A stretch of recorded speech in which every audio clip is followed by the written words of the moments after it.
যে পরিবারের জন্য তুমি তোমার জীবন দিয়ে দিলা, সেই পরিবার আজকে তোমাকে দূরে সরাই দিল, আমাদেরকে আলাদা করে দিল।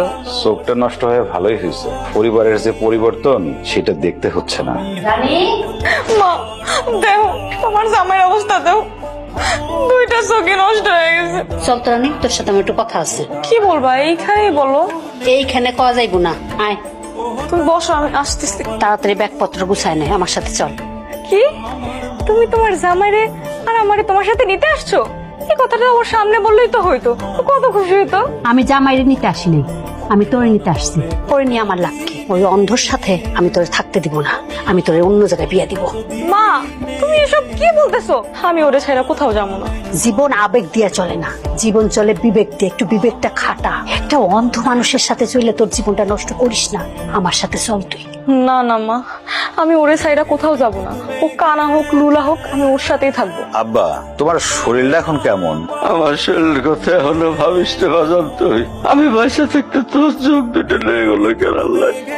কি ধরনের কথা বলো এগুলো? আমার এক পাও খবরে চলে গেছে। আমার তো চোখ দিয়ে কোনো কাম নাই বাজান। তোর চোখের কত দরকার, আর তোর চোখটা নিয়ে গেল আল্লাহ। বাজান বাজান রে, আমি কই কি আমার চোখ দুটো তোর চোখের মধ্যে লাগান যায় না বাজান? তাহলে দিয়ে দে। না বাবা, তোমার চোখ আমার চোখে লাগানো যাবে না।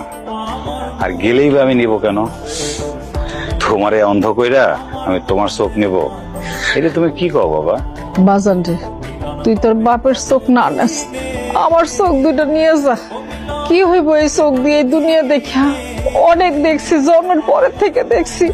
আমি তোর বাপে সারা দুনিয়া দেখমু, আর তুই সন্তান হয়ে এরকম চুপচাপ বসে থাকবি অন্ধকারের মধ্যে? নে বাজান, তুই আমার চোখ দুইটা নে বাজান। আম্মা, মা, তুমি এইভাবে কথা বললে আমি কার সাথে বসে কথা বলবো বলো তো? তুমি একটু চুপ করে তোমরা দুজন আমার কাছে একটু বসে থাকো। কত বড় সাহস! তুমি আমার ঘর থেকে ভাত আনছো কেন? দাও, ভাত দাও। তোমার ভাই সকাল থেকে না খেয়ে আছে, তাই কটা ভাত নিছি। তোমাকে লেগে রান্না তুইছি, আর আইনা তুই কত করে গিলবা, তাই না? এমন করো না বোন, আমার ঘরে তো কোনো খাওন নাই। এ করে ভাত যদি তুমি নিয়ে যাও, তাহলে সে কি খাইবো? চুপ থাকো, আর একটা কথাও করবে না। তোমাদের যে আলাদা করে দিছি মনে নাই? হ্যাঁ, জামাইয়ের জন্য যদি এতই দর থাকে, যাও কামাই করে আইন না, তারপর জামাইরে রান্না খাও। ভাই দেখো না, তোমার বউ হাতের থেকে প্লেটটা নিয়ে গেছে। তোমার ভাই সকাল থেকে কিছু খায় নাই। এ করে ভাত যদি সে না খায়, তাহলে কি খাইবো?